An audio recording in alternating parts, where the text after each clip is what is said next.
Alors, nous allons compléter les pointillés suivants. Nous avons les noms des philosophes et leur doctrine philosophique. Si on connaît le nom du philosophe, on peut reconnaître sa doctrine et inversement. Donc, allons-y. Première position, j'ai déjà mis le nom. Voilà, Hegel. Hegel, sa doctrine, c'est la dialectique. Voilà, c'est la dialectique. Donc, pour Hegel, la vérité est un processus. Voilà. On accède à la vérité en passant du faux au dépassement du faux. On retrouve ça bien dans son ouvrage intitulé La phénoménologie de l'esprit, la dialectique entre l'esclave et le maître. Voilà. L'esclave qui au départ était assujetti est devenu maître du maître. Voilà, donc c'est ça. Deuxième position, le nom c'est Aristote. Sa doctrine philosophique, c'est tout simplement la logique. Voilà, la logique.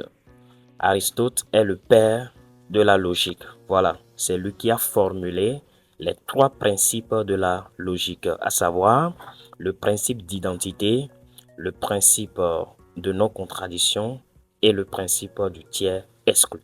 Voilà. Ici, on connaît la doctrine, le scepticisme. Voilà, scepticisme. Oh, bon, le nom, tout simplement, c'est Pyrrhon d'Hélice. Voilà. Pyrrhon d'Hélice. Voilà, donc c'est Pyrrhon d'Hélice. C'est une doctrine philosophique qui stipule qu'on ne peut jamais atteindre la vérité avec certitude, qu'on doit suspendre nos jugements. Voilà. Quatrième position, voilà. Quatrième position, Sartre. On connaît le nom, voilà. Sa doctrine, c'est l'existentialisme. Voilà.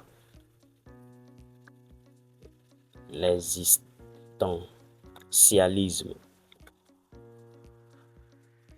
Voilà, sa doctrine, c'est l'existentialisme. Sartre nous dit tout simplement que l'homme n'a pas une nature prédéfinie. Voilà, l'homme est condamné à être libre. L'homme a une autonomie de choix. L'homme n'a pas une essence. L'homme est le produit de ce qu'il fait. C'est ça. L'existence précède l'essence. Voilà. Cinquième position. Épithète, on connaît le nom. Voilà. Sa doctrine, c'est le stoïcisme. Voilà. Stoïcisme. C'est le stoïcisme. Donc, Épithète était un esclave et il a accepté sa condition d'être esclave pour avoir la paix intérieure. Voilà. Pour vivre dans l'ataraxie. On doit accepter ce qu'on ne contrôle pas. Il y a des choses qui dépendent de nous et certaines choses qui ne dépendent pas de nous. Donc, nous devons accepter ce qui ne dépend pas de nous. Sinon, nous allons souffrir. Sixième position, on a la doctrine philosophique suivante, doute méthodique. Voilà, doute méthodique. Le nom, tout simplement. Bon, je vous laisse répondre en commentaire. Donc, ça me fera plaisir de vous lire aussi. Donc, trouvez-moi le nom de ce philosophe. Voilà, sa doctrine, c'est le doute méthodique. Ok.